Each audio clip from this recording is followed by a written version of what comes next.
We are here with Juliet Escoria, and Juliet has written this magnificent book, Maniac. Why don't you summarize what it's about? Teenage girl has bipolar disorder. I think it's like an adventure novel of her problems. What is the age range? She is 17-ish, but it's for adults. How long did it take you to write? It took, I don't know, it depends on like how you want to think about that, because I tried writing it when I was in grad school, which I was in grad school from 2009 to 2011. And I knew that that wasn't going to end up a book. Like, I just knew that I didn't have the chops yet, but I was giving it a shot. And then I was 26 when I started the program. Mm-hmm. And I really didn't know what I was doing as a writer, and it was a nice time to be at an MFA program. And then I tried again, and it didn't work out, and I wrote Black Cloud instead.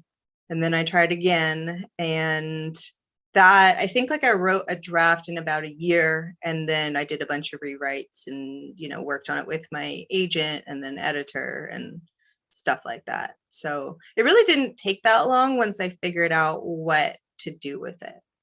But it took a long time to figure out how to like get there to, this is how I'm going to tell it. Okay, let's go back to Black Cloud. And so describe Black Cloud. Black Cloud is very short stories. The joke title before it had an actual title was Drugs and Boys. Oh. So Drugs and Boys, very short, kind of snappy little language driven stuff with pictures. Me of like poetry. Like it felt like a collection of one sentence stories that are like the rage right now, which are yeah, it's very short little stories. And I don't know, that book that was a lot of fun to write that book. I think I will always love that version of myself who wrote that book.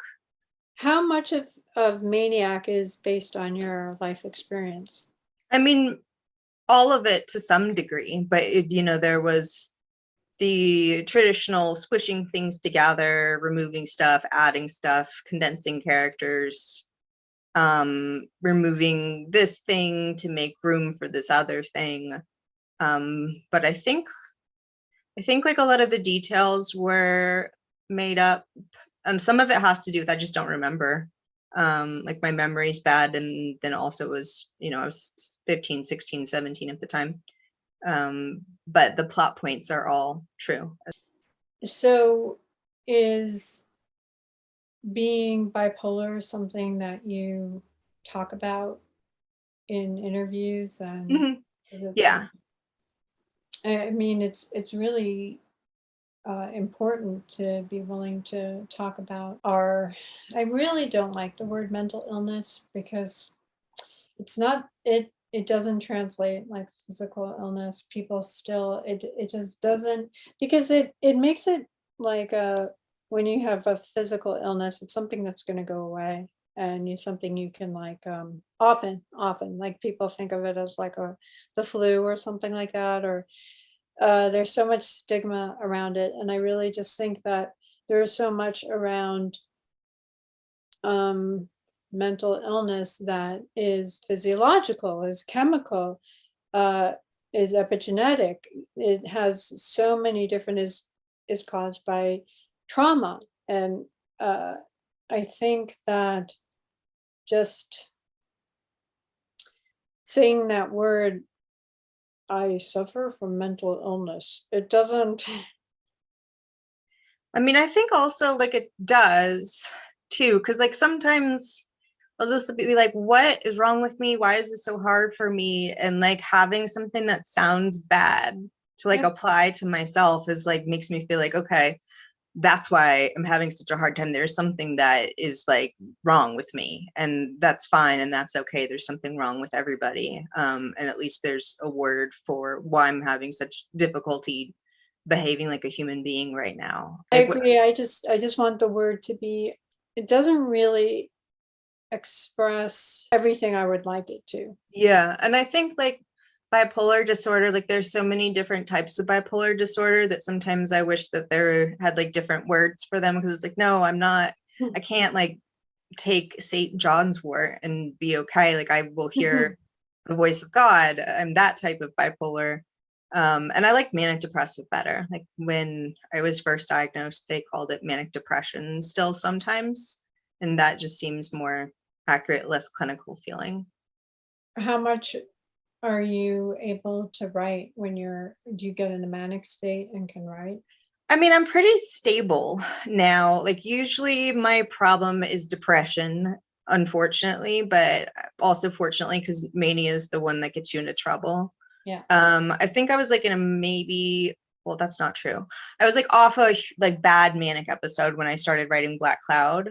And that was the last time that I'd had like serious, like needed to be hospitalized, was in 2013.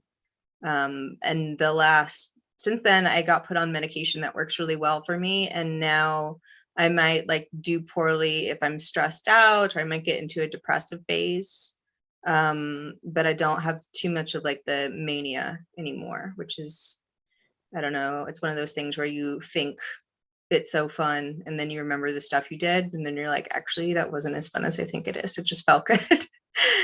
I think COVID really helped bring the conversation about how people suffer mentally, emotionally, physically, more into the spotlight. And I really hope that doesn't disappear with everyone rushing to the idea of we're back, it's normal, and everything that just the damage that people went through the isolation or losing people, um, physical, financially, all of it.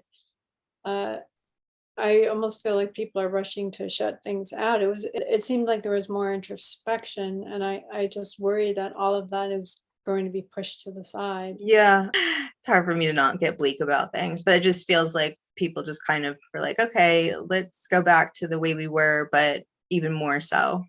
When I was thinking that hopefully it would be more introspection and kind of focusing on real life things as opposed to cyber things. But I think we're like even more into the cyber world. Instagram has sold this idea that the ultimate is attention, right? And the idea of having followers and that dopamine hit. I like the comparison that people have made, talking about it as a drug. It is a drug, and it's a very powerful drug. And what feels important to me is connecting through my art, where someone sends me their art, their work, and I connect with them in that way. And getting to interview a person and find out how that came to be, that's very powerful. It's this idea that you don't have to really connect with anyone. You just sell an image and a picture, and it's just very, very fast and a thumbs up. And that to me is this lie agreed upon and living in an illusion of self that is Yeah. very frightening. Yeah. And it feels unhealthy. And I feel like, I don't know, it's been unhealthy for a while, but I don't know. I keep on waiting for the wave to crest, and then the wave just gets higher. I'm very struck about how you really capture the 17-year-old. She starts at 17. Originally, she started like 14 before 15. Maybe she's 15 at the beginning of the book now. Yeah. Mhm. And 17 by the end, or maybe she's 16. It's so confusing because Yeah, no, I think I remembered it being like she was like a 15, 16. yeah. And you capture that awful judgment of a 15-year-old, the way she judges other people's bodies, Hmm. talks about other people that I wanted to tell myself was just in other people's heads. Like I really felt like if I could be the thin girl in the mental institution, because that was just going to be a given, I would be okay. But I was the chubby girl or the fat girl in the placement, Hmm. and I would try to believe that either people weren't judging me in that way, but of course, they are. And I do think it's something about kids' brains that they're doing, that they're, and it's funny because reading your book, I, I was, as I'm editing, I'm looking at how I'm in that, how you start to write and when you get in, it's almost like, if you're shooting up, I haven't shot up a drug, but like when they're trying to find the vein and they're in, it's like that, and suddenly the world opens for you, and you can just remember things that you might not have before.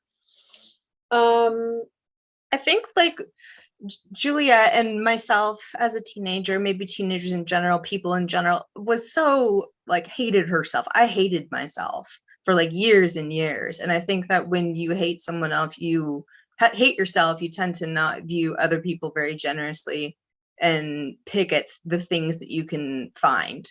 Absolutely, and that felt So very I'm, honest. yeah, I think that was like kind of part of it. Because, I didn't want to make Juliet super sympathetic. But it was an actual human being too.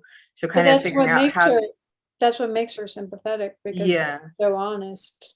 yeah, how nasty to make her. And it was just like, that was like a part of me that I think is important to kind of put down here, even though it's certainly not fun to look at or share with other people.